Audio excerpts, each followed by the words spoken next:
The story of dream নামক YouTube channel থেকে আজকে আপনাদের শোনাবো ইসরাত জাহান জেরিনের লেখা উপন্যাস চিত্রাঙ্গনা। আজকে শোনাবো 13তম পর্ব। ঘর ভর্তি মানুষ। বৃষ্টির কারণে আত্মীয় স্বজনের অনেকেই বাড়ি ফিরতে পারেনি, তাই সবাই বসে অপেক্ষা করছে। তবে তাদের আগ্রহ কি শুধু নতুন বউকে দেখার জন্য? চিত্রার স্বামীকে কি দেখার ইচ্ছে নেই? চিত্রার স্বামী দেখতে হবে না? স্বামী খারাপ হোক বা ভালো, পাহাড়ায় তো ঢোল পিটিয়ে পরনিন্দা করতে হবে। মহিলারা একটু পরপরই চিত্রার স্বামীর কথা জিজ্ঞেস করছে। কোথায় সে, কেন অনুপস্থিত, বারবার জিজ্ঞেস করছে। মারিয়া কোনোভাবে পরিস্থিতি সামলানোর চেষ্টা করলেও মারিয়ার মুখ গম্ভীর। তার বিয়েতে কোনো আয়োজন করা হয়নি, অথচ দেখো ছোট ছেলের বিয়েতে কত খরচা হচ্ছে, এসব টাকা আসছে কোথা থেকে? তারপর চিত্রাকেও দেখে আফসোস হচ্ছে। ওই মুখ পুরীরও শেষে গিয়ে এত বড় বাড়িতে বিয়ে হলো। মাত্র কদিন হলো বিয়ে হয়েছে, এরই মাঝে গা ভর্তি স্বর্ণের গহনা পরে এই বাড়িতে এসেছে।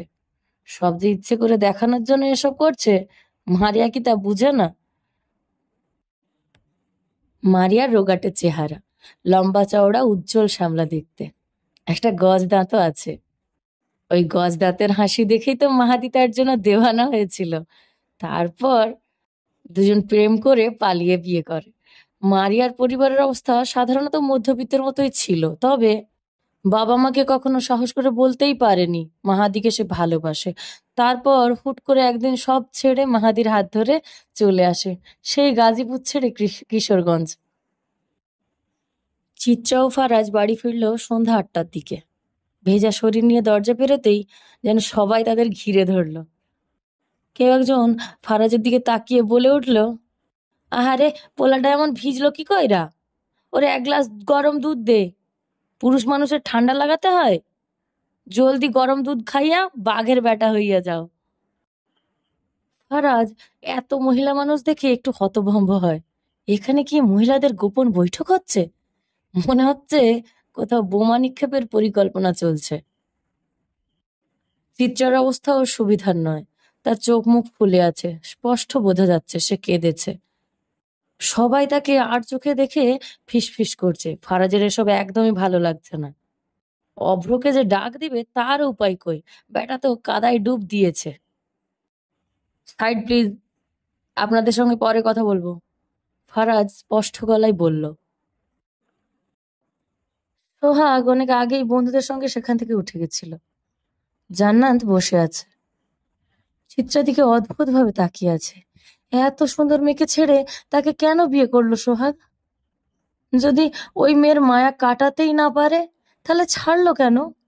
আর কেনই বা তার মতো একজনকে বিয়ে করে বাড়ি আনলো? জান্নাতের খুব ইচ্ছে হচ্ছে চিত্রার সঙ্গে একান্তে কথা বলার, তবে পরিস্থিতি স্রোতের বিপরীতে। কিন্তু একদিন ঠিকই জান্নাত চিত্রার মুখোমুখি দাঁড়াবে, কঠোর গলায় প্রশ্ন করবে তার জীবনটা নিয়ে খেলার কারণ কি, কি শান্তি লুকিয়েছিল তার সর্বনাশে। জান্নাতকে ঘিরে এতক্ষণ যারা বসেছিল সবাই এখন ফারাজকে দেখার জন্য উতলা। ফারাজের আকাশি রঙের শার্টটা গায়ের সঙ্গে জড়িয়ে আছে, ব্লেজারটা সে চিত্রার গায়ে জড়িয়ে দিয়েছে। সাদা ব্লাউজের কারণে চিত্রার শরীরটা নিখুঁতভাবে বোঝা যাচ্ছিল। কোনো নোংরা চোখ তার স্ত্রীর সর্বাঙ্গে চোখ ফুলিয়ে যাবে, স্বামী হিসেবে এসব মোটেও সহ্য করার পাত্রে ফারাজ এলাহি নয়। তার স্ত্রী কেবলই তার, তাকে অন্য পুরুষ দেখা তো দূরের কথা, কল্পনা করলেও ফারাজ এলাহি তার চোখটা কোটর থেকে বের করে আনতে এক মুহূর্ত খরচ করবে না।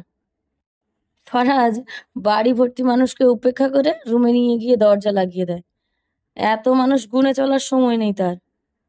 নিজের খেয়ে অন্যের পা চাটাচাটি তারাই করে যাদের মন মানসিকতা নিচু। তাই কে কি বললো, কে কিসে দুঃখ পেল, সেসব ফারাজ এলাহি হিসেব করার সময় নেই। চিত্রা আলমারি খুলেই ফারাজের জন্য একটা প্যান্ট বের করে দিল। কাল তো চলেই যাবে, সবকিছু আবার গুছিয়ে রাখতে হবে। নিজের জন্য একটা সুতির কামিজ হাতে নিয়েই ফারাজের দিকে ফিরে বলল, আপনি গোসলটা সেরে আসুন, আমি পরে যাচ্ছি। ফারাজ ভ্রু কুঁচকে তাকালো। পরে কেন? একসঙ্গে সমস্যা কোথায়? চিত্রা একদমই প্রস্তুত ছিল না এই প্রশ্নের জন্য। লজ্জায় মুখ লাল হয়ে উঠল তার। আপনার সঙ্গে গোসলে যেতে পারবো না। ফারাজ হেসে এগিয়ে এসে বলল, দুদিন পর যে সুন্দরী আমার গ্যাডার মা হবে সে কিনা বলছে আমার সঙ্গে গোসলে যাবে না। ধুর বউ, চলো তো।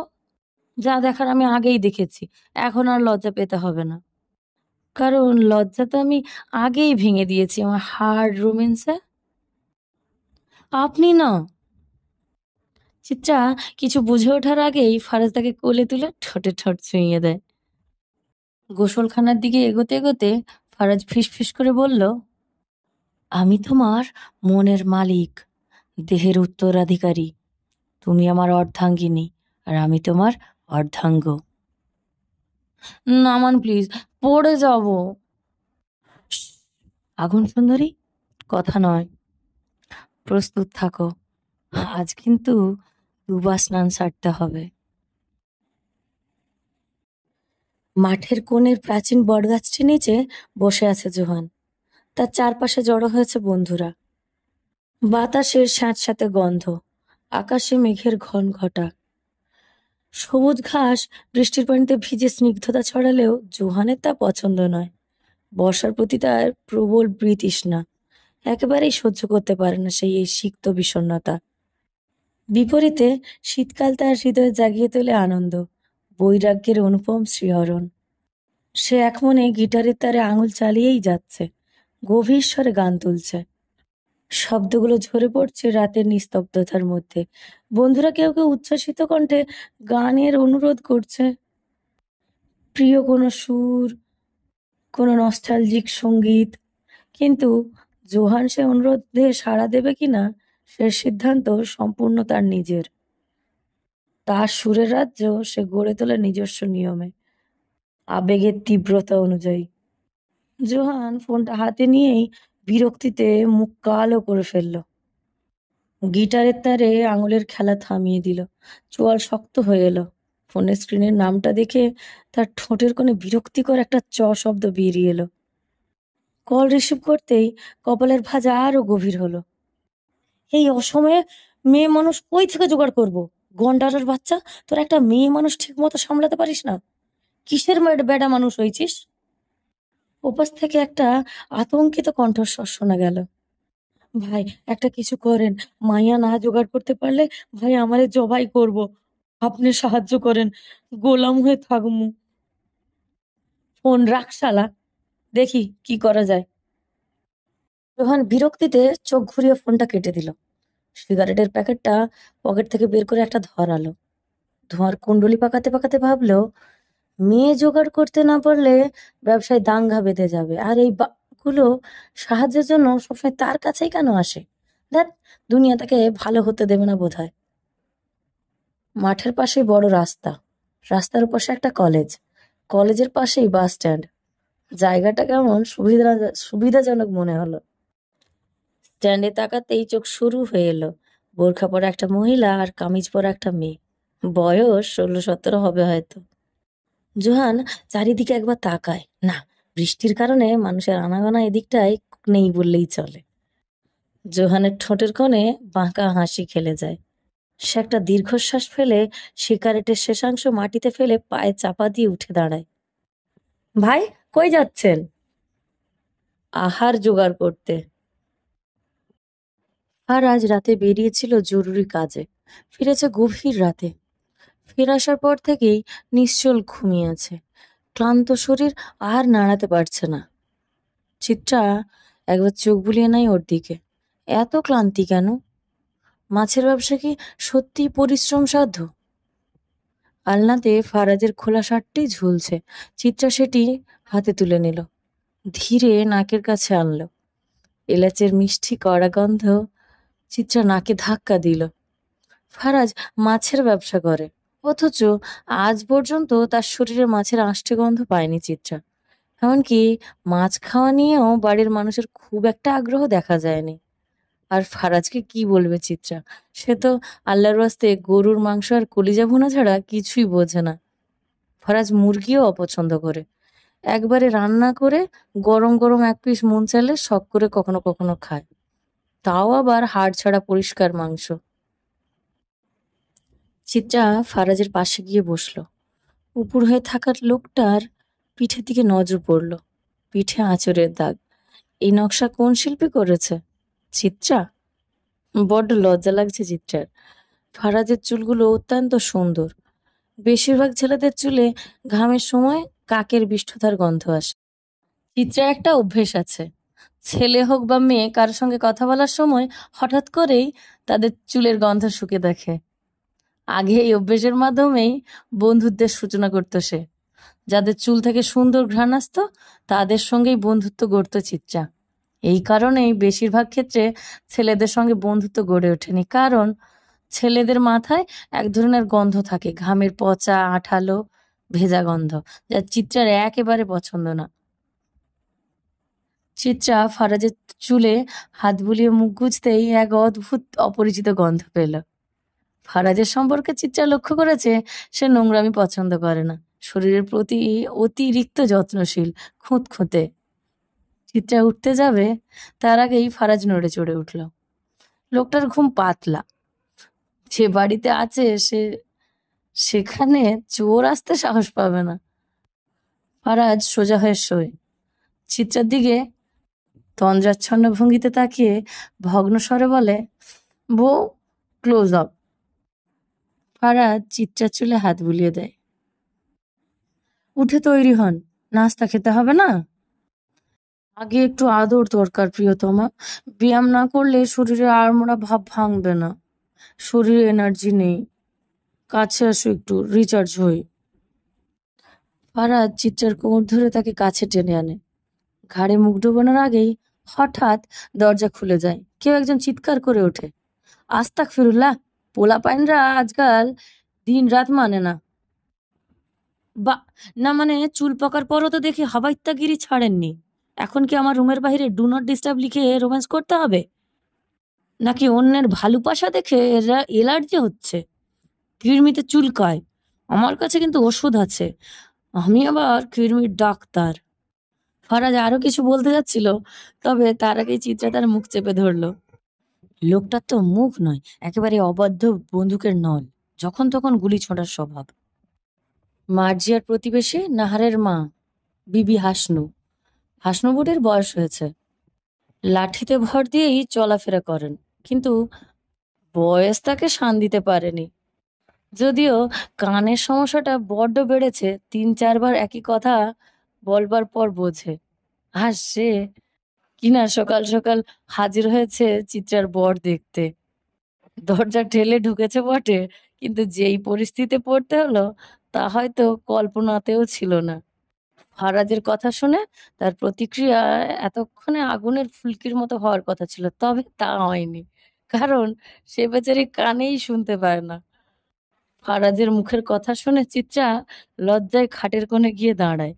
বুড়ির সামনে আমার নির্লজ্জ কথা বলার পরও সে দিব্যি হাসছে। হাসুনি ফারাজের সামনে এসে বলল, শরীর তো একেবারে ফিটফাট তোর ব্যাটার চিত্রা, একেবারে খাসা জোয়ান মরদ পাইছস। ফারাজ চিত্রার দিকে তাকালো। চিত্রা চোখের ইশারায় হাসুনি বুড়ি কানে না শোনার ইঙ্গিত বুঝিয়ে দিতেই ফারাজ হেসে বলে উঠল, ওরে বুড়ি, তোমার শোনার সমস্যা, মাগার তুমি কিন্তু আমাকে ঠিকই চিনেছ, পুরাই খাসা আমি। তোমার নাতনি লোড নিতে পারে না, ওকে ডিভোর্স দিয়ে চলো তোমার সঙ্গে হার্ড রোম্যান্সটা সারি। কি, খাসির মাংস খাইবা? হাসুনি হতভম্ব হয়ে চিত্রার দিকে ফিরল। এই চিত্রা, তোর মামি এমন খটাস কেন? তোর বেডারে মাংস রাইদা খাওয়ায় না কেন? ফারাজ হাসি আটকে রাখতে পারলো না। হে হে বললো খাসা আর শুনলো খাসি। ফারাজ হো হো করে হেসে উঠল। ওনাকে সাইন ল্যাঙ্গুয়েজ বুঝিয়ে ঘর থেকে বিদায় করো প্রিয়তমা, আমার এখনো তোমার সঙ্গে লাভ ল্যাঙ্গুয়েজ নিয়ে খেলা করা বাকি। চিত্রার আর কিছু বলতে হলো না, হাসুনি নিজেই উঠে চলে গেল। উঠে চিত্রার কানের কাছে গিয়ে হিসিয়ে কিছু একটা বলে তবা কাটতে কাটতে রুম থেকে বিদায় নিল। চিত্রা লজ্জায় মরি মরি। কি রে বউ, থেরাপির সময়ও তো এমন লজ্জা পাও না? আর ওই বুড়ি কি এমন বলল যে মুখে ন্যাচারাল ব্লাশ চলে এসেছে? ও মা, আপনি ব্লাশও চেনেন? খুব অভিজ্ঞতা মনে হয়। অভিজ্ঞতা তো মানুষের কত কিছুতেই থাকে না বউ। আস্তে আস্তে সবকিছুতেই অভিজ্ঞতা লাভ করতে করতে মানুষ অভিজ্ঞ হয়ে যায়। এটা পারফরমেন্স দেখলেই তো বুঝে যাওয়ার কথা। ফারাজ। চিত্রা চোখ রাঙিয়ে তাকালো, কিন্তু ফারাজ দমল না। এইভাবে ডেকে অবলা ছেলেটাকে আর উত্তেজিত করবেন না বিবিজান। হুম, পরে আমি ধরলে আপনার 14 জেনারেশন এসেও আপনাকে বাঁচাতে পারবে না। ফারাজ উঠে যায়। শরীর ব্যথা করছে, গোসল করতেই হবে। সে ট্রাউজারের ফিতায় হাত বুলাতে বুলাতে বলল, আমার ফিতাটা ঠিক আমার জবানের মতো, হুটহাট খুলে যায়। তুমি আবার অন্য কিছু ভেবো না। ফিতার চাবি আমি তোমার হাতেই কিন্তু জন্মের আগে থেকে দিয়ে রেখেছি। অন্য নারী দেখে খুলে যাওয়ার আশঙ্কা তো দূরের কথা, আশঙ্কার অবধি নেই। বেশি খারাপ আপনি। হুম, জাস্ট ফর ইউ। একটা চুমু দাও বউ, কসম ভালো হয়ে যাব। ট্রলারে দমবন্ধ পরিবেশ, ছাদ ঢেকে রাখা, বাতাস আসার সুযোগ নেই। সেখানে একসঙ্গে অনেকগুলো মেয়ে পড়ে আছে। ভয়, আতঙ্ক আর অনিশ্চয়তা তাদের চোখে স্পষ্ট। এরা সবাই পাচার হবে। এদের মধ্যেকার এক একজনের ভাগ্য এক এক রকম। এই যে যেমন কেউ কেউ সাধারণ নারী থেকে দেহ ব্যবসায়ী, কেউ বা দাসী, আবার ভাগ্য ভালো থাকলে কেউ উপরেও উঠতে পারে। এই ধরো, কোনো ক্রেতা এদের মধ্যেকার কাউকে পছন্দ করে ফেললো, ভালোবেসে বিয়ে করে ফেললো, তখন কি মেয়েটার কপাল খুলবে না? সোহান একবার সবগুলো মেয়েকে গুনে নিল। এরপর সিফাতকে উদ্দেশ্য করে বলল, রাতে যেই তারে আনা হয়েছে ওইটা কোনটা? সিফাত আঙুল তুলে ইশারা করলো একেবারে শেষের দিকে পড়ে থাকা মেয়েটার দিকে। সোহান সেদিকে তাকায়। চোখের সামনে চুল পড়ে আছে, চেহারা দেখা যাচ্ছে না মেয়েটার। ওরে তুল, চেহারাটা দেখি। সিফাত গিয়ে মেয়েটাকে টেনে হেঁচড়ে জাগায়। কাঁদতে কাঁদতে হুঁশ হারিয়ে ফেলছিল। হুঁশ ফিরতেই পিট পিট করে একবার তাকায় মেয়েটা, চারপাশে একবার চোখ বুলিয়ে ডুকরে কেঁদে ওঠে। আকুতি করে বলল, আমারে ছায়ড়া দেন ভাই, ভিক্ষা দেন। আমার নানিটা রাস্তায় পইড়া আছে। আমার মা নাই, বাপে অ্যাক্সিডেন্ট করছে। নারী এরিয়া ঢাকা যাইতে হইব, ছায়ড়া দেন। কাঁদতে কাঁদতে ভেতরটা শুকিয়ে আসছে মেয়েটার, গলা অসাড় প্রায়। কি নাম? মনিরা। সোহান কিছুক্ষণ তাকিয়ে রইল। মেয়েটার ভয়ের তো চোখের দিকে একবার দেখে বলল, ওরা ছাইড়া দিস, মুক্তি দিয়া দিস। সিফাত হতভম্ব, ভাই কি বলতাছেন? রাতে ডিলার আসবো, মাল বুঝাইয়া দিতে হইব। সোহান মৃদু হেসে বলল, সেটাই তো। রাতে তো এই মাইয়া আমাগোর হাত থেকে মুক্তি পাইবই, পরে কই কার হাতে পড়লো গুনার সময় নাইগা। ও, সেটা কইবেন তো। আচ্ছা ভাই, মাল তো ডেলিভারি রাতে দিমু, দিনে না হয় ওর লগে আপনি একটু। সোহান তীব্র দৃষ্টিতে তাকালো। বারবার এসব কেন কস? নারী পাচার করি বইলা কি নারীর প্রতি দুর্বল? সোহান 12 ঘাটের পানি খায় না। যারে মনে ধরবো কেবল তার প্রতিই দুর্বল হইব। কুত্তার মতো সবখানে মুখ দেওয়ার স্বভাব আমার নেই। সোহান চলে গেল। তবে যাওয়ার আগে সিফাতকে বলল, কাজ যেটা করতে বলছি সেটা হচ্ছে যে, তাইলে এবার ফারাজ এলাহির সঙ্গে সাক্ষাৎটা কইরাই ফেলাই, কি কস? ভাই, সত্যি করবেন? সকালে স্নিগ্ধ ঝলকানিতে নদীর পাড়ের প্রশান্ত এক দৃশ্য উদ্ভাসিত হয়েছে। নদীর জলের পৃষ্ঠে সূর্যের মৃদু প্রতিফলন, শীতল হাওয়া নদীর গায়ে মৃদু স্পর্শ দিয়ে বয়ে যায়। ওপারে সুপারি গাছের সারি সগর্বে দাঁড়িয়ে রয়েছে। নৈসর্গিক সেই দৃশ্য। বাতাসের দোলনে পাতাগুলো হয়তো মাঝে মাঝে নেচে উঠছে। আকাশে বকের দল ছন্ন নেড়ে ভেসে বেড়াচ্ছে, ঠিক যেন হাওয়ায় ভাসানো শুভ্র মেঘমালা। নৌকায় থাকা জেলেরা তাদের পরিশ্রমী হাতের টানে মাছ ধরার কাজে নিমগ্ন। একটি মাছরাঙা পাখি নিঃশব্দে নৌকার এক কোণে বসে আছে, হয়তো ক্ষুধা নিবারণের অপেক্ষা। ঘোড়া উচ্চ নদীর তীরে লাশ পাওয়া গিয়েছে। লোকজনও লাশ দেখার জন্য ভিড় করছে। মানুষের সংখ্যা বাড়ছেই। মিজান সাহেবের লাশ বলে কথা। কারা তাকে খুন করেছে কিংবা এসব কাদের কাজ গ্রামের লোকজনদের তা জানা নেই। চিত্রার বাড়ি শিমুলতলা। বাড়ির কাছ দিয়েই ঘোড়া উচ্চ নদী বয়ে গিয়েছে। চিত্রা মিজান সাহেবকে শেষবারের মতো একবার দেখতে আসবে না, তা কি কখনো হয়? শত হলেও মিজান সাহেবের সেই রাতে এমন কাণ্ড না ঘটালে কারো আসল রূপ চিত্রার সম্মুখে উন্মোচিত হতো না। ফারাজকে একবার বলা মাত্রই সে চিত্রাকে নিয়ে এখানে এসেছে। চিত্রা একবার দূর থেকে উঁকি মেরে দেখেছে। কাছে যাওয়ার সাহস হয়নি তার। ভয়ানক মৃত্যু, এমন মৃত্যু যেন শত্রুরও না হয়, জবাই করা লাশ।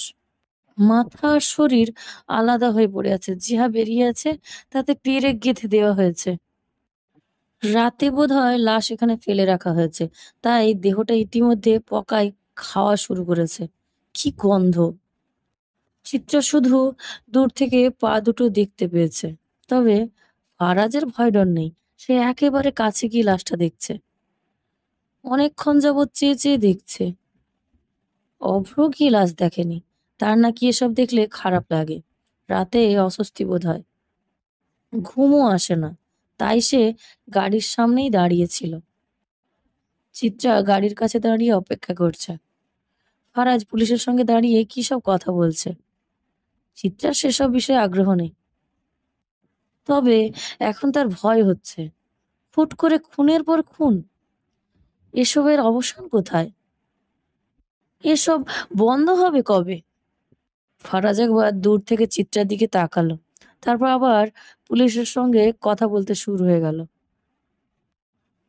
চিত্রা অস্থির হয়ে অভ্রকে বলল, এখানে আর কতক্ষণ দাঁড়াতে হবে?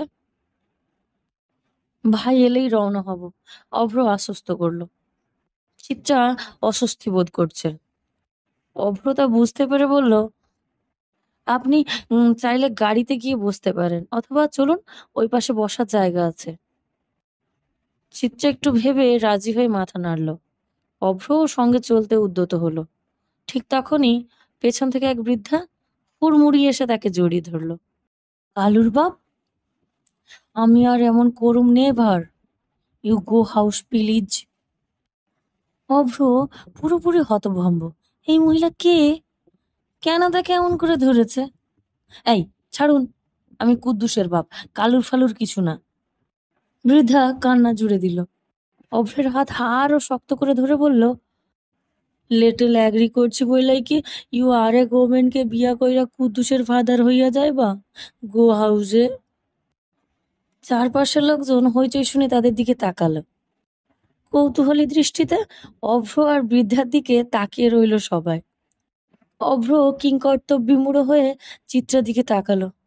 ভাবি, এই ইংলিশ পাগলের হাত থেকে আমাকে বাঁচান। চিত্রা হতভম্ব, এই বৃদ্ধা এমন করছে কেন? সে শান্তভাবে বলল, দাদু, নিশ্চয়ই আপনার ভুল হচ্ছে। বৃদ্ধা মুহূর্তেই ক্ষেপে উঠল, ভ্রু কুচকে চিত্রাকে ধমক দিল, shut up stupid girl, this is my কালুর বাপ, ইউ দূরে গিয়া মার। কি একটা বিপদ! মানে দুনিয়ার সব বিপদ কি অভ্রের কাঁধেই ঝুলে? ফারাজ ভাই, হেল্প মি, পুলিশ বাঁচান আমাকে, আমার এখনো বিয়ে হয়নি। এই বুড়ি ছাড়, ছাড় কইলাম। ফারাজ আসার আগেই সেখানে একটা মেয়ে দৌড়ে এসে উপস্থিত হয়। বৃদ্ধাকে পেছন থেকে ধরে বলে, আরে দাদু, বাড়ি চলো, কালুর বাপ বাড়িতে গেছে, জলদি চলো। অভ্র মেয়েটার দিকে তাকায়, মহিলার পেছনে থাকায় দেখতে পাচ্ছে না।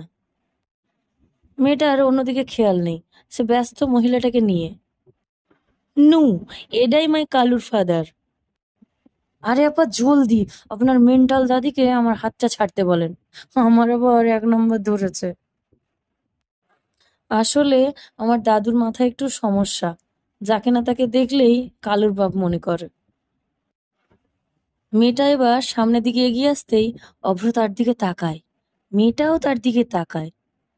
দুজনের চক্ষু চড়ক গাছ। উভয়ের মুখ থেকেই একসঙ্গে বের হয়, শালা তুই, শালি চুন্নি। গাড়ির মধ্যে নীরবতা, কেবল সিগারেটের ধোঁয়া বাতাসে মিশে যাচ্ছে। জানালা দিয়ে বাইরে তাকিয়ে থাকা চিত্রার দৃষ্টিতে এক ঝাঁক নীরব অভিমান জমে আছে। ফারাজদের পাশেই সিগারেট ঠোঁটে রেখে নিষ্প্রিয় ভঙ্গিতে সে চিত্রাকে বলল, আহারে, তোমার সেই না হওয়া কালো বুড়ো শোকে পাথর হয়ে গেছো দেখছি। চু চ্যাড। চিত্রা এক ঝটকায় তার দিকে তাকালো, চোখে স্পষ্ট রাগ।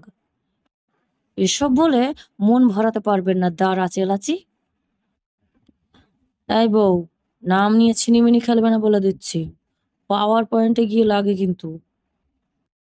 চিত্রা মুখ ভেমচি কাটে। ফারাজ নির্বিকার, ধোঁয়া উড়িয়ে গুনগুন করে সে গান ধরে, আদরের সোহাগে মনটা ভরে দেব রে, ভালোবাসা যদি আমারে। গানটা থামিয়ে জলদি জিহা কাটে ফারাজ। বা, সোহাই গাছ জ্বালায় গান গেয়েও শান্তি নেই, ম্যাঙ্গো নাতি সবখানে টপকায়। চিত্রার বিরক্তি দ্বিগুণ বেড়ে গেল। সে ধীর গলায় বলল, ভালো মানুষ হতে এত কিসের জ্বালা? খোঁচাখুচি না করলে কি পেটের ভাত হজম হয় না? ফারাজ কাঁধ ঝাঁকালো। চিত্রার কথাগুলো তার কাছে একদম অর্থহীন। ভালো মানুষ তো হয় ছোট লোকেরা, দেশে ভালো মানুষের দাম আছে? তুমি নিজেকে ভালো মানুষ বলো তো? তোমার না হয় কাইল্লা পাঠার মতো দেখতে বুড়োটা মরিচ কিনতে যে চলে গেল, কই এক ফোঁটা জলও তো তোমার চোখ দিয়ে বেরোলো না। আমি তো আবার অভ্রকে দিয়ে এক বাক্স টিস্যু কিনে আনিয়েছিলাম, দেখ টাকাটাই গিয়া পানি মে। চিত্রা তীব্র চোখে তাকালো ফারাজের দিকে। ফারাজ এলাহি যে এত হিসেবি মানুষ, জানতাম না তো। হৃদয় এত ছোট। ফারাজ আবার হেসে বলল, হৃদয় আমার বিশাল বউ, তবে তোমার দেখার দৃষ্টি ছোট, তাই বিশালতা দেখতে পাও না। তুমি বউ ছোট লোকই কারবার করো, this is not fair. Chitra ঠোঁট কামড়ে রাগ সামলানোর চেষ্টা করলো। আচ্ছা, এত যে মানুষকে কৃমির কথা বলেন, আমার তো মনে হয় এক গাদা কৃমি আপনার পেছনেও আছে। ফারাজ মিটমিট হাসলো। শুধু পেছনের কথা বলছো কেন, সামনেও দেখার মতো অনেক কিছু আছে। চিত্রা সামনের সিটে বসে থাকা অভ্রের দিকে তাকালো। অভ্র কোনো ভ্রুক্ষেপ করলো না, বরং হাত নাড়িয়ে বলল, আমি কানে শুনতে পাই না ভাবি, কিচ্ছু শুনিনি, আপনারা চালিয়ে যান। চিত্রার মেজাজ চড়ে গেল। এই লোককে ভালোবাসবে কিভাবে? এই লোকের মাথায় আসলেই গন্ডগোল আছে। সে রাগে নিজেকে ফারাজের থেকে আরো দূরে সরিয়ে জানালার গা ঘেঁষে বসলো। ফারাজ আলতো করে চিত্রার ঘাড়ে হাত রাখলো। এভাবে দূরে গিয়ে কি আমাকে কাছে আসার ইঙ্গিত দিচ্ছ? সাবধান বউ, ভোল্টেজ বেড়ে গেলে কিন্তু বিএমডাব্লিউ হোক বা ঠেলা গাড়ি, কোনো কিছুই মানবো না। আমি ফারাজ, সব জায়গাতেই সব কিছু করতে পারি। চিত্রা মুখ চেপে রাগে ফোঁস করতে লাগলো। ফারাজ তখন চোখ মেরে বলল, আরে বললি, কাছে আয়। আমি কাছে আসলে কিন্তু আজ গাড়িতেই কাঁদতে হবে। এই কালু কুদ্দুসের বাপ, টিস্যুটা পেছনে পাস করতো।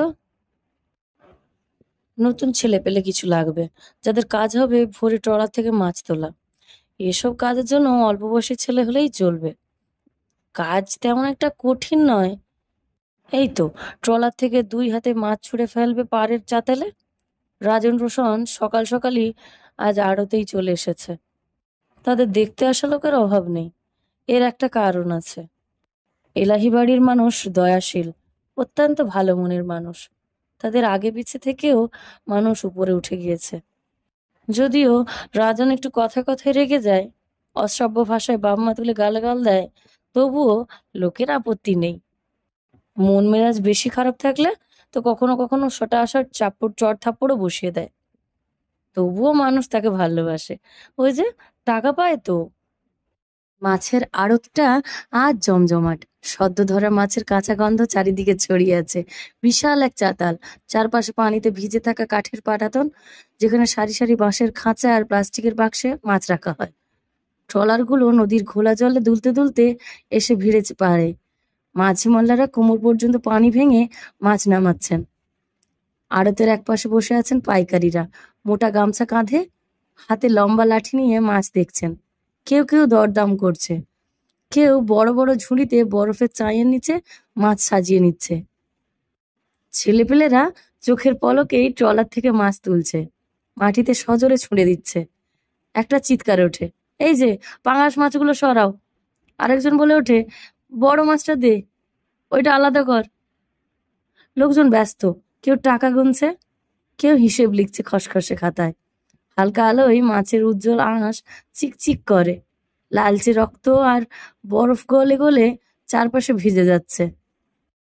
আড়তের হিসেব নিকেশের দায়িত্ব মুশফিক রহমানের। এখানেই তার কর্মস্থল। প্রতিদিনের মতো আজও সে ব্যস্ত। রাজন এসে বসতেই মুশফিক এক কাপ চায়ের নির্দেশ দিলেন।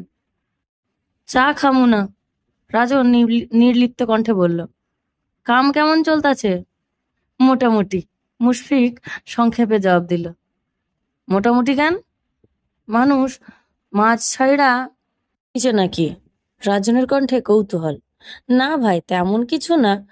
মাছের বাজার তো এমনি ভালো মন্দ মিলাইয়া চলে, সব মিলাইয়া আলহামদুলিল্লাহ। তবে ভাই, পদ্মার ইলিশ আইছে। রাজন খানিকক্ষণ চুপ থেকে বলল, বড় 10টা ইলিশ বাড়িতে পাঠাইয়া দিস। আচ্ছা ভাই। মুশফিক একটু ইতস্তত করে থামলো, তারপর নিচু স্বরে বলল, ভাই। রাজন হাত তুলল। মিজান সাহেবের খবর জানি, তোর বলা লাগবে না। আর কে তারে টপকাইছে তাও জানি। তুই তোর কাজে যা, খাতায় যেন হিসাবের গড়মিল না হয়। মুশফিক মাথা নাড়িয়ে চুপ করে গেল। রাজনের চোখে মুখে কোনো ভাবান্তর নেই, কারণ এই শহরের উত্থান পতন, হার জিত সবই তার জানা, সবই তার হাতের মুঠোয়। তাই এসব নিয়ে সে চিন্তা করে না। কিন্তু মিজানকে মারা ঠিক হয়নি, তার ঘাটতি পূরণ হবার নয়। বিছানায় শুয়ে পায়ের উপর পা তুলে ফোন ঘাটছে নিহান। ফারিহাজ একটা সুতির শাড়ি পরেছে। উজ্জ্বল গড়নের অধিকারীদের একটা সুবিধা আছে, যেই রঙই গায়ে জোড়াক না কেন ফুটে ওঠে। এই যে পেয়ারা মাখা খাও। পেয়ারার প্লেটটা ফারিয়া নিহানের দিকে এগিয়ে দিতেই নিহান পূর্ণ দৃষ্টিতে তাকায় ফারিয়ার চোখের দিকে, উঠে বসে। পেয়ারার প্লেটটা হাত বাড়িয়ে টেবিলের উপর রেখে উঠে দাঁড়ায়। ফারিয়াকে একবার উপর থেকে নিচে পর্যন্ত ভালো করে দেখে এগিয়ে আসে তার দিকে। ফারিয়া একটু আগেই গোসল সেরেছে, ভেজা গামছাটা খোপার মতো পেঁচিয়ে চুলে জড়ানো, তার গা থেকে স্নানের মৃদু সৌরভ ছড়াচ্ছে। নিহান ফারিয়ার কাছে এগিয়ে আসে, একদম কাছে এসে মুখ থুবড়ে পড়ে ফারিয়ার খোলা ঘাড়ের উপর। উষ্ণ ঠোঁট ছুঁয়ে যায় সেখানে। তারপর আঙুল চালিয়ে খুলে ফেলে খোপার বাঁধা গামছাটা। ভেজা চুলের মধ্যে আঙুল বুলিয়ে দেয়, নিজের ওজন খানিকটা ফারিয়ার গায়ে ছেড়ে দিয়ে বলে, ফারু, তোমাকে দেখলে আমার ভেতরটা এমন অস্থির হয় কেন? মনে হয় এই যে প্রথমবার দেখলাম, প্রথমবার ছুঁলাম। কারণ তুমি যে আমাকে একটু বেশিই ভালোবাসো। কিন্তু তোমার মতো করে এত গুছিয়ে তো আর বাঁচতে জানি না। তবুও তোমার অগোছালো ভালোবাসাগুলোই আমায় তৃপ্তি দেয়। নিহানের স্পর্শ ধীরে ধীরে গভীর থেকে গভীর হয়, তার আঙুল শরীরের বুলাতে বুলাতে রহস্যের জালে হারিয়ে যায়। এই রহস্য ভালোবাসার, এই রহস্য উন্মোচন করতে নেই, করাও যায় না। কি করছেন? ফারাজ চিত্রাকে নিয়ে বাড়ি ফিরতেই নীরু ও রুমানা ঘর থেকে বেরিয়ে এলো। মোহনা ও নদী নিচে নেমে এলো তাদের দেখতে। চিত্রাকে দেখে নদী খুশি হলেও অন্যদের চোখে ঠিক কেমন অভিব্যক্তি তা বোঝা গেল না। তবে মিতালির মুখে খাঁটি আনন্দের ছাপ স্পষ্ট ছিল। ফারাজ তখনও বাইরে। চিত্রা অপেক্ষা না করেই বাড়ির ভেতর ঢুকে গেল। হলরুমে তাকে ঘিরে রইল সবাই। এতদিন পর ফিরে আসায় কেউ আন্তরিক উচ্ছ্বাস দেখালো, কেউ বা ভেতর ভেতর বিরক্তি চেপে রাখলো। তোমাকে অনেক মিস করেছি। নদী আন্তরিক কণ্ঠে বলল। চিত্রা হাসলো। আমিও ভাবি, দাওয়াত কেমন খেলে? চিত্রা উত্তর দিতে যাবে ঠিক তখনই নীরু মাঝখান থেকে বলে উঠল, যেমন খাওয়ার তেমনই খেয়েছে হয়তো। তার কথায় এক মুহূর্ত নীরবতা নেমে এলো। নদী কিছু বলার জন্য মুখ খুলতেই রুমানা কড়া কণ্ঠে নীরুকে থামিয়ে দিল। নীরু, কার সঙ্গে কেমন কইরা কথা বলতে হয় সেইটা মনে হয় এখনো ঠিক মতো শিখোস নাই। নীরু একটু কুণ্ঠিত স্বরে বলল, কিন্তু বড় মা। চিত্রা বিষয়টা আরো বড় হওয়ার আগেই সামলে নিয়ে হাসি মুখে বলল, না না, দাওয়াত ভালোই ছিল, বাড়িতে গিয়ে বেশ ভালো লেগেছে। চিত্রা এক নজর মোহনার দিকে তাকায়। নীলচে ফিনফিনে শাড়ির আঁচল মোড়ানো তার শরীর, শাড়ির ফাঁক গলে তার ফর্সা কোমর স্পষ্ট দেখা যাচ্ছে। চিত্রা তাড়াতাড়ি চোখ নামিয়ে নেয়, তবে মোহনার চোখে সে অবশ্যই ধরা পড়ে। মোহনা তার দিকে খানিকটা এগিয়ে এসে বলল, বাহ, দিন দিন তো আরো সুন্দর হয়ে যাচ্ছে দেখি, সৌন্দর্যের রহস্য কি? চিত্রা লজ্জা পড়ে যায়, কি বলবে বুঝতে পারে না। সে মুখ খোলার আগেই পেছন থেকে ফারাজের কণ্ঠে ভেসে আসলো, রাতে ফারাজ স্পেশাল পিরিতের তেল মাখে যে, তাই। এটাই বিবিজানের সৌন্দর্যের রহস্য। দয়া করিয়া তেল চাহিয়া লজ্জা দিবেন না ভাবি। সবাই একসঙ্গে ফারাজের দিকে তাকায়, সকলে লজ্জায় পড়ে যায়। ফারাজের বুকের কাছে দুটো বোতাম খোলা, সাদা শার্ট পরিহিত। তার লম্বা চওড়া আকর্ষণীয় দৈনিক গঠন, চোখ ফেরানো মুশকিল। এমন পুরুষ নাকি বিয়ে করেছে হাঁটুর কাছে পড়ে থাকা এক বাচ্চা মেয়েকে। মোহনা ভেতর ভেতর দীর্ঘশ্বাস ফেলে। রুমানা বেগম ছেলের এই বেয়াড়া আচরণে বিব্রত বোধ করলেন। জলদি সেখান থেকে সরে যান। এই ছেলে দুদিন পর নিজের বাচ্চার বাবা হবে, অথচ এখন এমন। আল্লাহ জানে ভবিষ্যতে কি হবে। না, এ ছেলে আর বদলাবে না। ফারাজের মাথা ভার হয়ে আছে। সারা সন্ধ্যা অফিসের কাজে ডুবে থাকার পর অবশেষে বাড়ি ফিরেছে সে। ক্লান্ত দেহ নিয়ে দরজার চৌকাঠ পেরিয়ে আসতেই চিত্রা মিতালিকে ফারাজের জন্য খাবার, এক গ্লাস লেবু শরবত রুমে দিয়ে যেতে বলল। তবে মিতালির এখনো কোনো খোঁজ নেই। ফারাজ কোনো বিরতি না নিয়ে সরাসরি গোসল সেরে সুলেমান এলাহির ঘরে চলে গেল। বাবার সঙ্গে তার কথা হয় কম। প্রয়োজনের বাইরে কোনো আলোচনাতেই সে স্বাচ্ছন্দ্য নয়। এদিকে চিত্রার রুম থেকে বেরিয়ে একবার উপর থেকে অন্দরমহলের দিকে তাকালো। নিচতলায় শ্বশুর শাশুড়ির ঘর। আচমকায় নিচ থেকে ডেকে উঠল কেউ, আপা, নিচে নামেন, খালু আপনাকে ঘরে ডাকছে। মিতালির গলা, আসছি। সুলেমান এলাহির সামনে দাঁড়ালে চিত্রার মনে এক অদ্ভুত অনুভূতি কাজ করে, এক ধরনের সংকোচ, আবার এক ধরনের আশ্রয়ের অনুভূতিও। বাবা মা না থাকায় এই পরিবারই তার সেই শূন্যস্থান পূরণ করেছে। রুমানা প্রায়ই তার হয়ে কথা বলে। চিত্রার মনে হয় যদি তার নিজের মা বেঁচে থাকতেন তিনিও হয়তো এমনই করতেন। যেমন করে সুলেমান তাকে আম্মাজান বলে ডাকেন, হয়তো বাবাও বেঁচে থাকলে ঠিক এমন করেই ডাকতেন। চিত্রা মাথায় ঘোমটা দিয়ে নিচের দিকে চেয়ে সিঁড়ি বেয়ে নামে। সিঁড়ি বেয়ে নামতে ভালোই লাগে, মজা পায় বেশ। তবে সিঁড়ি বেয়ে উপরে ওঠার সময় ফারাজ এলাহির কথা মনে পড়ে। কোলে তুলে সিঁড়ি বেয়ে উপরে যাওয়ার জন্য হলেও প্রতিটি মেয়ের একটা দারাজ ভাই থাকা দরকার। হঠাৎ করে চিত্রার সামনে এসে দাঁড়ালো কেউ। তাল সামলাতে না পেরে চিত্রা প্রায় পড়েই যাচ্ছিল, কিন্তু তখনই তাড়াহুড়োয় একজোড়া শক্ত হাত তাকে ধরে ফেললো। ভুলবশত লোকটার নখ চিত্রার বাহুর মধ্যে গেঁথে গেল। চিত্রার মুখ থেকে একটা ভোঁতা শব্দ বেরিয়ে এলো, তবে দ্রুত সে নিজেকে সামনে তাকালো। একবার নিজের বাহুর দিকেও চোখ বুলিয়ে নিল। লোকটি তার বাহুর দিকে তাকিয়ে উদ্বেগপূর্ণ সুরে বলল, দেখি, লেগেছে তোমার? সরি, কষ্ট দেওয়ার ইচ্ছে ছিল না আমার, প্লিজ আমায় ভুল বোঝো না। চিত্রা জোহানের দিকে তাকালো। কিছু বলার আগে নিজেকে শান্ত করে মনকে প্রশ্ন করলো, সামান্যই তো লেগেছে, ইচ্ছে করে তো আর কষ্ট দেয়নি সে। তবুও তার চোখ জুড়ে সৃষ্টি হওয়া এই ব্যাকুলতার কারণ কি? সিঁড়ির কাছে দাঁড়িয়ে ফারাজ হাত দুটো বুকের কাছে গুঁজে রেখেছে, কপালে গভীর ভাঁজ, চোখে মুখে স্পষ্ট বিরক্তির ছাপ। একবার জোহানের দিকে তাকালো, তারপর আবার দৃষ্টি সরিয়ে নিল। জোহান কৌশলে হাসি বুলিয়ে বিদায় নিয়ে সিঁড়ি বেয়ে উপরে উঠে গেল। চিত্রের নিচে নামতেই ফারাজ তার হাত আঁকড়ে ধরল, কণ্ঠে স্পষ্ট হতাশা। ঘুমটা কই? চিত্রা কিছু না বলে চুপচাপ আবার বড় করে ঘুমটা টেনে নিল। তারপর ফারাজ হাত ধরে সুলেমান এলাহির কক্ষে প্রবেশ করলো। রুমানার সামনে পান সাজানো রয়েছে। ফারাজ চিত্রাকে নিয়ে ঘরে ঢুকতেই মিতালি ছুটে এলো। উজ্জ্বল মুখে এক গ্লাস শরবত এগিয়ে দিয়ে বলল, খালু, লেবু শরবত।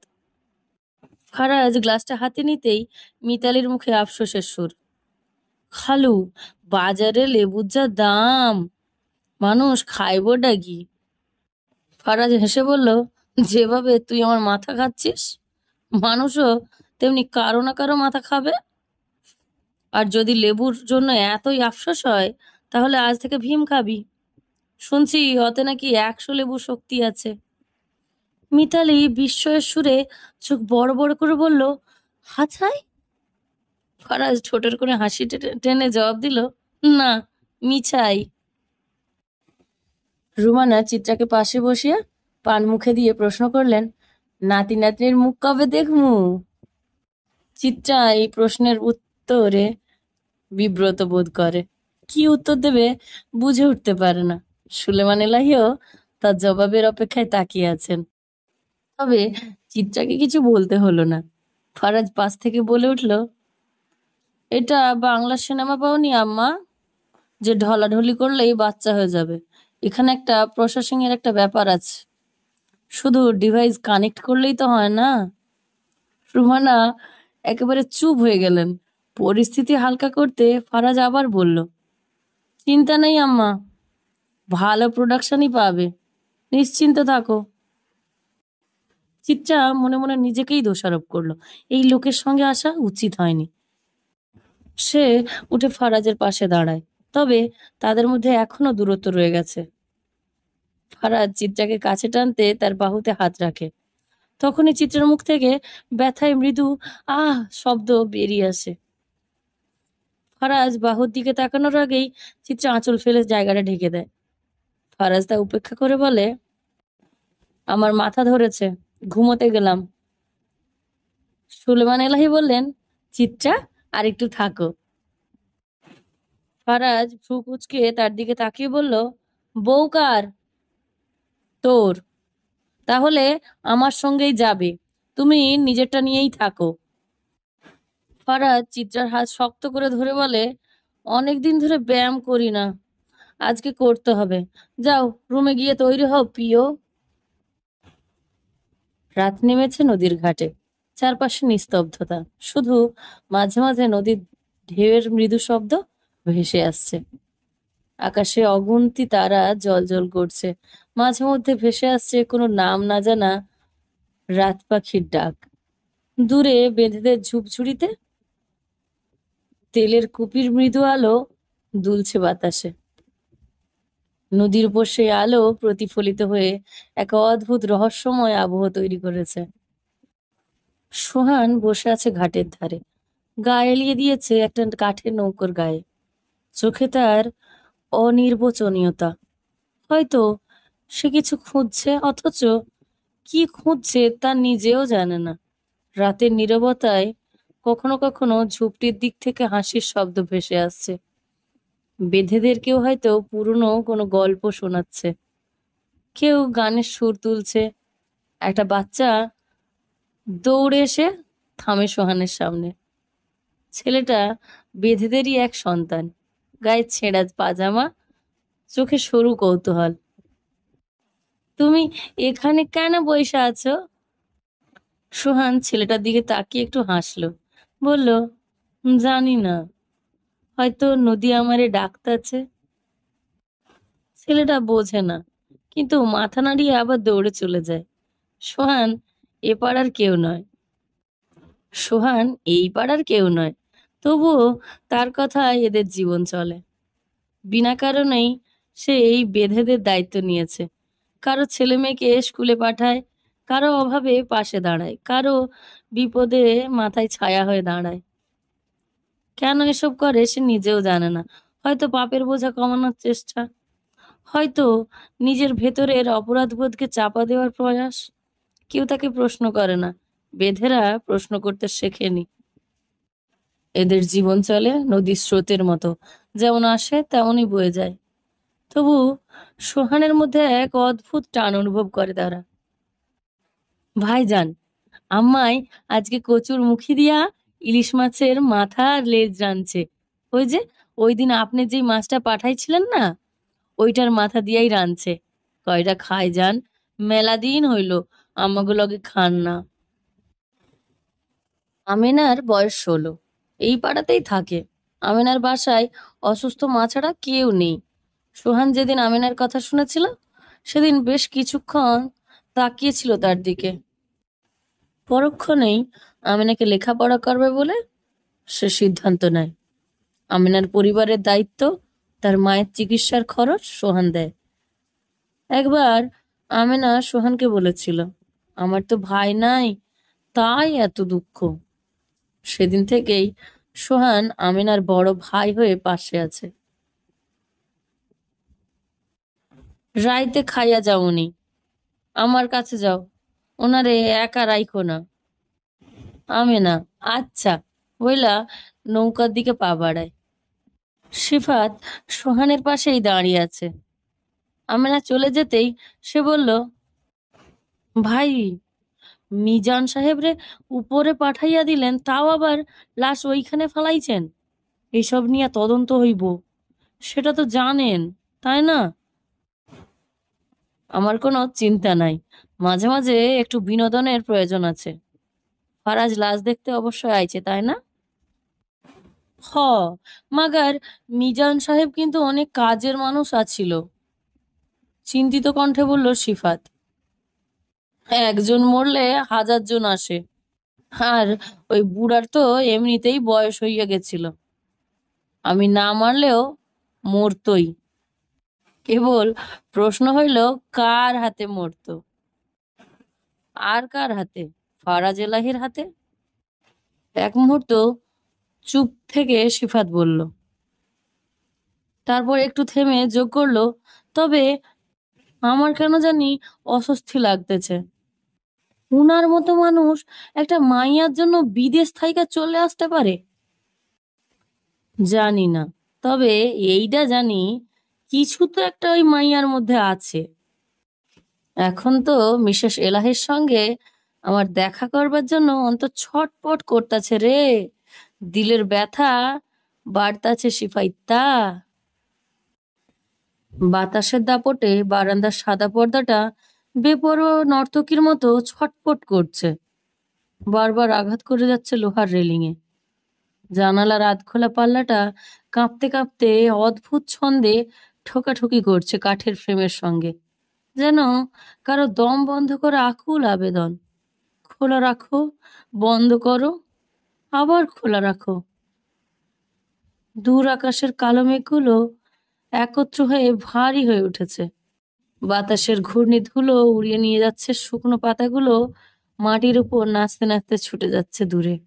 গাছের পাতাগুলো একসঙ্গে ঝাঁকুনি খাচ্ছে। চিত্রা বারান্দায় দাঁড়িয়ে বাইরের দিকে তাকায়, অনুভব করে সেই আগত বিসর্জনের ছন্দ। বৃষ্টির প্রথম ফোঁটায় প্রতীক্ষা। গুমোট আকাশ থেকে ভেজা গন্ধ ভেসে আসছে। আবারও জানালার দরজা প্রচন্ড শব্দে বাড়ি খায়, যেন শেষবারের মতো হুঁশিয়ারি দিচ্ছে বৃষ্টি নামছে, আবার বৃষ্টি নামবে। মিতালি ভাত দিয়ে গিয়েছে, খাইয়ে দেব? ফারাজ কোনো জবাব দেয় না, মুখে বলছে, মাথা ধরেছে, অথচ ল্যাপটপ কোলের উপর নিয়ে এক নাগাড়ে কাজ চালিয়ে যাচ্ছে। আঙুলগুলো এক মুহূর্তের জন্য থামছে না।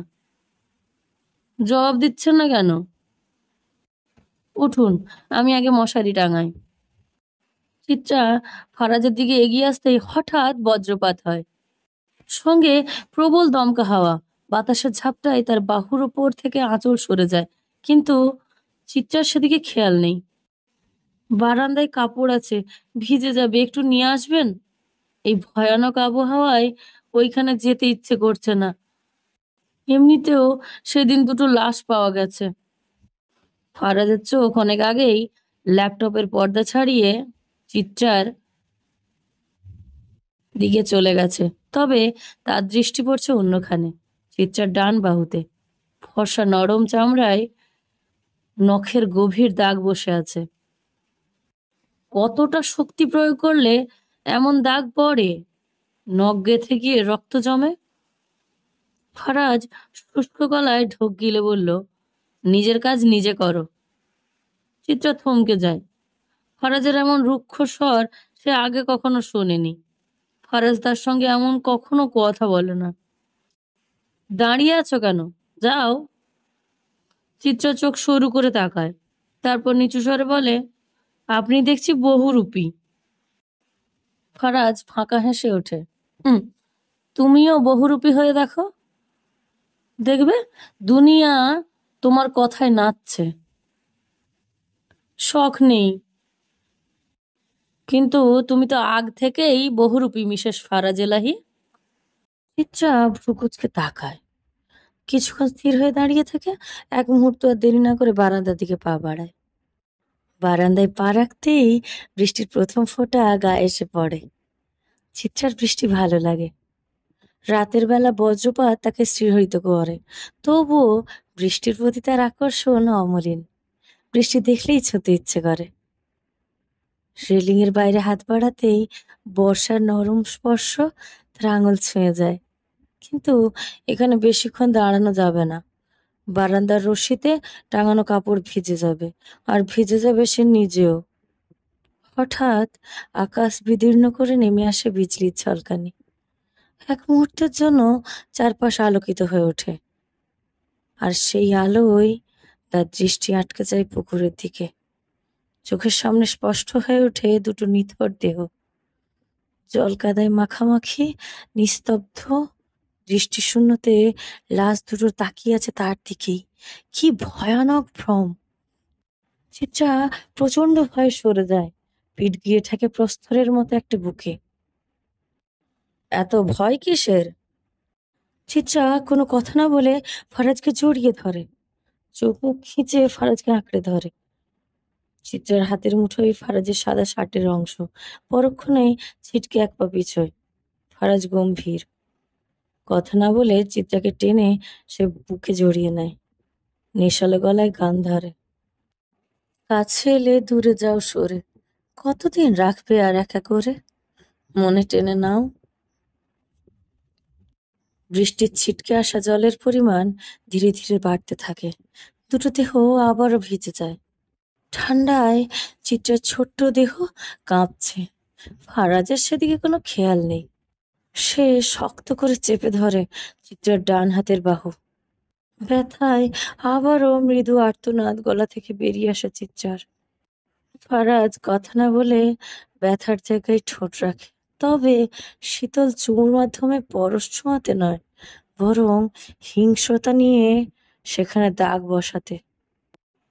চিত্রার চোখে আপনা আপনি জল চলে আসে, তবুও প্রতিবাদ সে করে না, ঠায় দাঁড়িয়ে থাকে।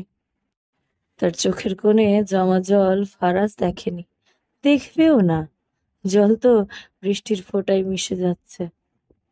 বৃষ্টি চিত্রার চোখের জলকে আড়াল করে দিচ্ছে বারবার। ফারাজের হাত চিত্রার শাড়ি ভেদ করে কোমর ছুঁয়ে যায়। চিত্রা অনুভব করে ফারাজের নিঃশ্বাস তার ঘাড়ে স্পর্শ করছে। তার হৃদস্পন্দন দ্রুত হয়ে ওঠে, কিন্তু সে কোনো প্রতিবাদ করে না।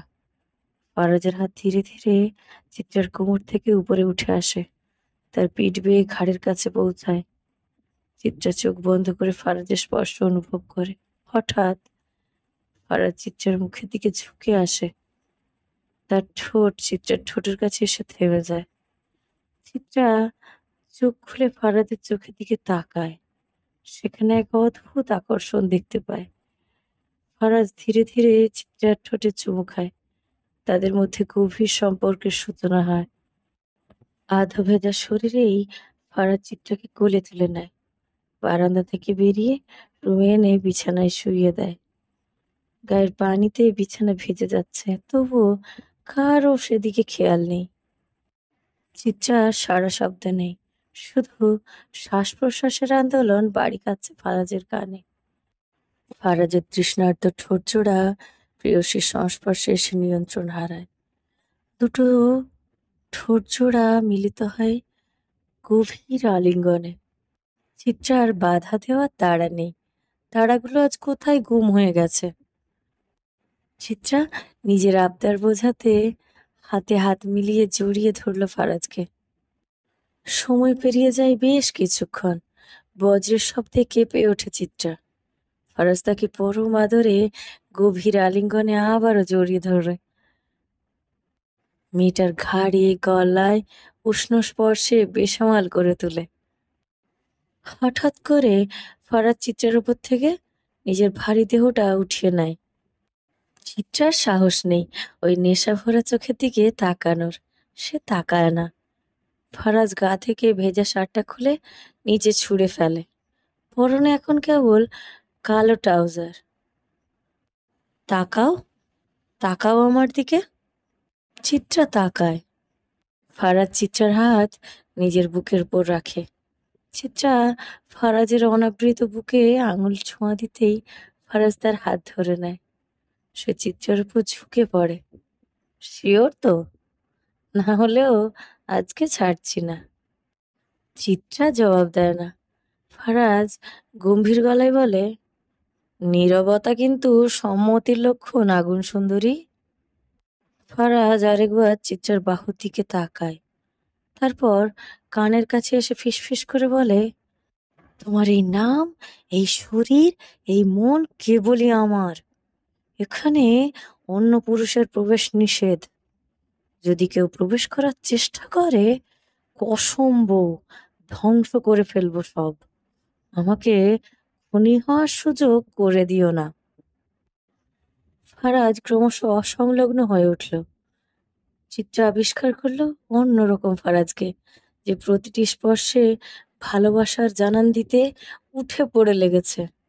গলায় ঘাড়ে এলো পাথরি চুমুরগুলো কামড়ে রূপান্তরিত হচ্ছে। যত্নে পরা শাড়িটা ফারাজ কোথায় ছুঁড়ে মেরেছে কে জানে। দুটো দেহের সন্ধিক্ষণে ফারাজের বেপরোয়া ভাব বাড়তে থাকে, ক্রমশ বাড়তে থাকে। সকাল 8:30। ঘরের জানালা ফাঁকা থাকায় সোনালি রোদ্দুর এসে বিছানায় পড়ছে। উষ্ণ আলোর স্পর্শে চিত্রার ঘুম ভেঙে যায়। চোখ মেলে দেখে শরীরের উপর সাদা কম্বল টানা। একটু নড়ে চড়ে পাশ ফেরার পরই টের পায় বিছানার ওদিকটা ফাঁকা। ফারাজ নেই। চিত্রার কপালে ভাঁজ পড়ে। এত সকালে তো তার ওঠার কথা নয়। দেওয়ালের ঘড়ির দিকে তাকায়, সময়টা নিশ্চিত হয় সে। দেরি হয়ে যাওয়ার অনুভূতি তাকে তাড়াহুড়ো করতে বাধ্য করে। দ্রুত উঠে চুলে খোঁপা করে বাঁধে। তারপর চোখ যায় টেবিলের দিকে। সেখানে রাখা একটি লাল গোলাপ, পাশে একটি চিরকুট। চিত্রা ভ্রু কুঁচকে যায়। গোলাপটা নাকের কাছে নিয়ে শুঁকে, নরম একটা মন ভালো করার মতো গন্ধ। তারপর চিরকুটটা খুলে, শুভ সকাল প্রিয় ফুল।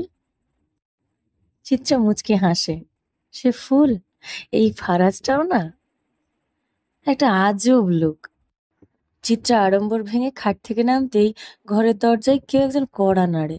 চিত্রা গাড় থেকে কম্বল সরিয়ে দেখে অবস্থা খুব একটা সুবিধার নয়। তাই সে জলদি ওয়াশরুমে যাবে বলে ঠিক করে। কিন্তু তার আগেই মিতালি রুমে ঢুকে যায়। চিত্রা ততক্ষণে গায়ে শাড়ি জড়িয়ে নিয়েছিল। আপা, খালু আপনারে জলদি তৈয়ার হইতে কইছে। সার পেরাই আছে আপনার জন্য। আমার জন্য? হ। আপনার কোনো সাহায্য লাগবো? দেন আমি সাহায্য করি। বিছানাটা গুছাইয়া দিই। হুম, তুমি যেতে পারো। আচ্ছা। চিত্রা আয়নার সামনে গিয়ে দাঁড়ায়। লজ্জায় তার মুখ লাল হয়ে আসে। ইসরে, গালটা দাগে জর্জরিত। এসব নিয়ে নিচে কি করে যাবে? মিতালি চলে যাওয়ার জন্য পা বাড়াতেই চিত্রা তাকে ডাকে। সাহায্য করতে পারবে? ফারাজকে দুদিনের মধ্যে এক জরুরি কাজে ঢাকায় যেতে হবে। সকাল সকাল সে হলরুমের সোফায় বসে ফাইল ঘাঁটছে। পাশেই অভ্র ক্লান্তিতে প্রায় আধমরা হয়ে পড়েছে। এতক্ষণ ধরে কাজ করতে করতে তার ধৈর্যের বাঁধ ভেঙে যাচ্ছে, অথচ ফারাজের চোখে কোনো দয়া নেই। হলরুমের একপাশে রাজন আর রোশান বসে আছে। জোহান এখনো এসে পৌঁছায়নি। অভ্র একসময় আর সহ্য করতে না পেরে হতাশ স্বরে বলল, ভাই, আর কতক্ষণ কাজ করতে হবে? এটা বাসা বাড়ি, আপনার অফিস না। ফারাজ চোখ তুলল না। ফাইলের পাতা উল্টে যেতে যেতে সংযত কণ্ঠে বলল, ও হে কুদ্দুসের বাপ, আমি অন্ধ নই, আর আমার চোখ দুটো জনগণের ব্রেনের মতো পেছনে না। অভ্র আর সহ্য করতে পারলো না। উঠে দাঁড়িয়ে বিরক্তির সঙ্গে বলল, তো ওঠেন, আমি আর কাজ করতে পারবো না, ক্ষুধা লেগেছে। বা ছাল না খেয়ে দেন, আগে আপনার মাথাটা খায়। ফারাজ এবার ধীরে সুস্থে ফাইল বন্ধ করলো। তারপর শান্ত গলায় বলল, সকাল সকাল মুখ খুলতে চাচ্ছি না অভ্র, এমনিতেই ফারাজ এলাহির দোষ বেশি। কথায় আছে না, গু খায় সব মাছে আর দোষ পড়ে পাঙাশের। বাড়ির বউরা সকলে কাজে ব্যস্ত। রান্নাঘরে বেশ কয়েকজন কাজের মানুষ আছে, তবুও রান্নার দায়িত্ব কাউকে দিতে পারবে না রুমানা। বাহিরের মানুষের হাতে রান্না খাওয়া তার পক্ষে একেবারেই সম্ভব নয়। চিত্রা সিঁড়ি বেয়ে মিতালির সঙ্গে নিচে নামছে। এত বড় ঘুমটা টেনেছে যে কারণে মুখটাই দেখা যাচ্ছে না। তবে শাড়ি সামলানো সে এখন মোটামুটি শিখে ফেলেছে, যদিও মাঝে মাঝে একটু কষ্ট হয়। এই বাড়ির বিবাহিত নারীরা শাড়ি পরে কেন? শুধুই কি জমিদার বাড়ির বউ বলে?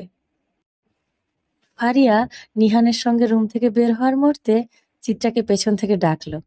ঠিক তখনই ফারাজের চোখ গিয়ে পড়লো সিঁড়ির দিকে। পাশে থাকা অভ্রও তাকালো। যাক, ভাবি আসছে। অভ্র মনে মনে স্বস্তির নিঃশ্বাস ফেলল। এখন অন্তত ভাবিই পারে ভাইয়ের হাত থেকে তাকে বাঁচাতে। চিত্রা, উনি আমার স্বামী, নিহান শেখ। ফারিয়া পরিচয় করিয়ে দিল। নিহান বিনয়ের সঙ্গে চিত্রাকে সালাম জানালো। ভাবির সঙ্গে হাত মেলানো কি ঠিক হবে? উনি আবার রাগ করবেন না তো? একটু দ্বিধাগ্রস্ত হয়েও সে হাত বাড়িয়ে দিল।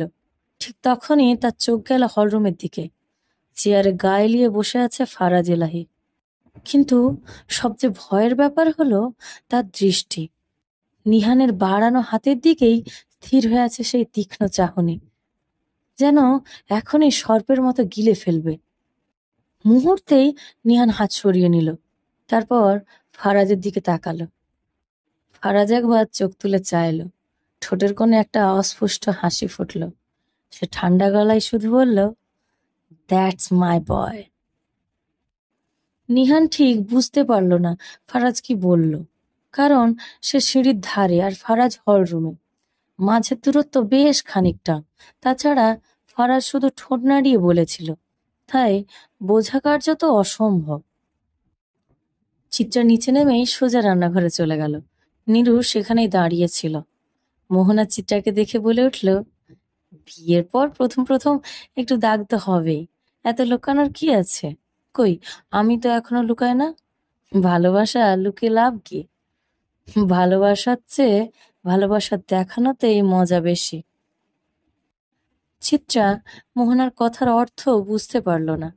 এ বাড়ির মানুষের বেশিরভাগ কথাই তার মাথার উপর দিয়ে যায়। সে কিছু বলার আগেই নীরু পাশে এসে খোঁচা দিয়ে বলল, বুঝলেন না ভাবি, এত বড় ঘোমটা দিয়েছে যাতে সবার নজরে উনিই থাকেন। মোহনা বিরক্ত হলো। এই মেয়েটার কথাবার্তা দিনকে দিন সীমা ছাড়াচ্ছে। যখন তখন চিত্রাকে এসে খোঁচা মারা যেন তার স্বভাব হয়ে গেছে। অথচ সে কি ফারাজকে ঠিক মতো চেনে না? জেনে বুঝে আগুন নিয়ে খেলার কোনো মানে হয় না। পরিণামে তো শেষ পর্যন্ত সেই নারীকেই আগুনে পুড়ে ছাই হয়ে যেতে হয়। মোহনা শ্বাস ছাড়ল। মনে মনে শুধালো, পুরুষ হচ্ছে অহংকার, নারীর ধ্বংসমন্ত্র। কখনো কেড়ে নেয়, কখনো বা ষড়যন্ত্র। রান্নাঘর থেকে চিত্রা চায়ের ট্রে নিয়ে বের হয়। ট্রেতে সবার জন্য চা রাখা। চায়ের ভার সামলাতে গিয়ে মাথার কাপড় সামলানো কঠিন হয়ে পড়েছে। ফারাজ কাজ থামিয়ে চিত্রার দিকে তাকিয়ে থাকে। কেন তাকিয়ে আছে সে নিজেও জানে না। এই ট্রে ওর হাতে কে দিল? হয়তো সেই প্রশ্নটাই মাথার ভেতর ঘুরপাক খাচ্ছে। তবুও চুপচাপ বসে দেখছে সব। চিত্রা রাজনদের দিকে চা নিয়ে এগোতেই ফারাজ আর বসে থাকতে পারল না। দ্রুত উঠে সে চিত্রার আগে গিয়ে সোফায় বসলো, পায়ের উপর পা তুলল। ইতিমধ্যে সুলেমান এলাহি আর জুনাইদ এলাহিও এসেছে। আসেনি শুধু জুহান।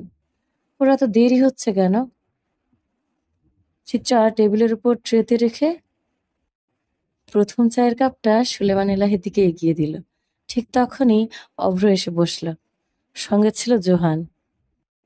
চিত্রা একবার জোহানের দিকে তাকালো। তার ডান হাতে মোটা ব্যান্ডেজ। ফুকুচকে সে কাপ হাতে তুলে নিল এবং পরের কাপটি জুনায়েদকে এগিয়ে দিল। ফারাজ কেবল চিত্রার দিকেই তাকিয়ে আছে, তার দৃষ্টি নিবদ্ধ।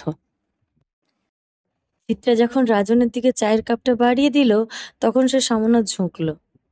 সেই মুহূর্তেই রাজনের চোখ পড়ল তার পেটের দিকে, যেখানে কাপড়ের ভাঁজ সরে গিয়ে একটুখানি ত্বক দৃশ্যমান হয়ে উঠেছে। তবে সেই দৃষ্টি এক মুহূর্ত স্থির হতে পারল না। তার আগেই চিত্রার হাত থেকে ফারাজ কাপটা কেড়ে নিয়ে বলল, এটা আমার হাতে দাও, আর আমার জন্য কড়া করে 1 কাপ ব্ল্যাক টি বানিয়ে আনো। চিত্রা আজকে ফারাজের হাবভাব কিছুই বুঝতে পারছে না। এই যে হঠাৎ লোকটা তার জন্য মরিয়া হয়ে ওঠে, হঠাৎ আবার তার ব্যবহার এমন বদলে যায়, যেন সবকিছুই ছলনা, অভিনয়। এক মুহূর্ত দেরি না করে চিত্রা আবারও রান্নাঘরের দিকে পা বাড়ায়। জুনায়েদ এতক্ষণ ছেলের হাতের ব্যান্ডেজ লক্ষ্য করেননি। চোখ পড়তেই তিনি বড় বড় করে তাকান। কি রে বাপ, হাতে কি হয়েছে? জুহান একটু চুপ থেকে বলে, বিপদ নিয়ে খেলি আব্বা, এসব আঘাত তো লাগা স্বাভাবিক। নিজের খেয়াল রাখবি না তাই বইলা? ভালো লাগছে না, আমি উঠলাম। জুহান জুনায়েদের কথা উপেক্ষা করে উঠে যায়। সুলেমান এলাহে সেদিকে পাত্তা নেই, সে নিজের মতো করে চা খাচ্ছে। আজকে অনেক দিন পর তারা সবাই একসঙ্গে। নিহান চায়ের কাপে পরোটা চুবিয়ে খেতেই ভালোবাসে। সে নিশ্চুপে বসে বসে গিলছে। রাজন সবসময় পকেটে সিগারেট রাখে। চায়ের কাপে চুমুক বসিয়ে বলল ফারাজ, সিগারেট দেন ভাই, আমি আবার চা সিগারেট একসঙ্গে খাই। পাশ থেকে অভ্র হুট করে বলে উঠল, এত ভালো বাথরুম হয়? ফারাজ পাশ ফিরে অভ্রের দিকে চাইতেই সে চুপ হয়ে গেল। রাজন একটা সিগারেট এগিয়ে দিল ফারাজের দিকে। ফারাজ সিগারেটটা নিঃশব্দে নিয়ে লাইটার ছুঁয়ে ধরল। এক গভীর টান দিয়ে গাল ভর্তি ধোঁয়া ছাড়ল রাজনের মুখের দিকে। তারপর ঠান্ডা গলায় বলল, আজকাল একটু এদিক ওদিক নজরটা বেশি যাচ্ছে না ভাই? রাজন কুঁচকে তাকালো, চোখ মুখে অবাক করা দৃষ্টি। নজর দেওয়ার মতো জিনিসের ওপর তো মানুষ নজর দিবই। ফারাজ একরাশ তাচ্ছিল্য নিয়ে বলল, "হুম, কিন্তু আপনি তো পশু ভাই, আপনি কেন নজর দিবেন?" রাজন থম মেরে গেল, সঙ্গে বাকিরাও। এই ফারাজ হঠাৎ এত বদলে গেল কেমন করে? বুঝলাম না ফারাজ, এইবার দেশে আসার পর তোর হইলটা কি? তুই তো এমন ছিলি না। ওই মাইয়া তোর মাথা খাইছে, বলল রোশান। ফারাজ গা ছমছমে এক শান্ত কণ্ঠে বলল, what do you mean by মাইয়া? She is my legally married wife. She is Mrs Faraz Elahi. Do you understand? Tell me if you don't understand. I know how to explain. Roshan বিরক্তির সুরে বলল, কিন্তু তুই যা করতাছ ঠিক হইতাছে না। তুই তো নিজেও বিপদে পড়বি আর আমাগরেও ফেলবি। তুই বাঘের মুখ থেকে শিকার খাওয়া দিছত, আর এখন সেই শিকার নিয়া আমাগো লগে ঝগড়া করতেছত। আমি শিকারি ভাই, থাবা দেওয়া আমার ধর্ম। লিসন, আমাকে আমার কাজ করতে দেন। আপনারা আপনাদেরটা করেন, আমার কাজে আঙুল ঢুকানোর চেষ্টা করলে আমি একেবারে হাত ঢুকিয়ে দেব। আরেকটা কথা, আমি কিন্তু আঙুল ছুঁই না, গোটা হাতটাই ছিঁড়ে উবড়ে ফেলি। ভাই, এমন করে কয় না, ভুইলা গেলা, শেয়ারিং ইজ কেয়ারিং যে। শেয়ারিং ইজ মাই এসব আমি দিয়েও গুনি না। ভালো মানুষ হয়ে আছি, সেভাবেই থাকতে দেন। উঠলাম। কথা শেষ করেই সে উঠে দাঁড়ালো। এক মুহূর্ত নষ্ট না করে সোজা রুমের দিকে পা বাড়ালো। ভেবেছিল চিত্রাকে আজকে একটা সারপ্রাইজ দিবে, তবে মুড নেই এখন। সিঁড়ির কাছে পৌঁছে পেছন ফিরে কঠোর গলায় মিতালিকে বলল, তোর আপাকে বল রুমে আসতে, জলদি। অভ্র শুষ্ক গলায় ঢোক গিলে চায়ের কাপটা নামিয়ে রাখল। ভাইয়ের মেজাজে বরফ থেরাপি দিতে হবে। সে ধীর পায়ে সিঁড়ির দিকে এগোলো, কিন্তু হঠাৎ পেছন থেকে কে যেন ধপ করে ঝাঁপিয়ে পড়লো তার গায়ে। একরাশ কর্কশ আতঙ্কিত কণ্ঠ চিৎকার করে উঠল, কালুর বাপ, হোয়ার ইউ গোয়িং? প্লিজ, আমারে ছাড়া no going, because I love him. Sari খুলো। চিত্রা কিছুটা অবাক হয়ে ওঠে, চোখে আঙুল দিয়ে প্রশ্ন জাগে, মানে? ফারাজ দাঁত পিষে বলল, বাংলা বোঝো না?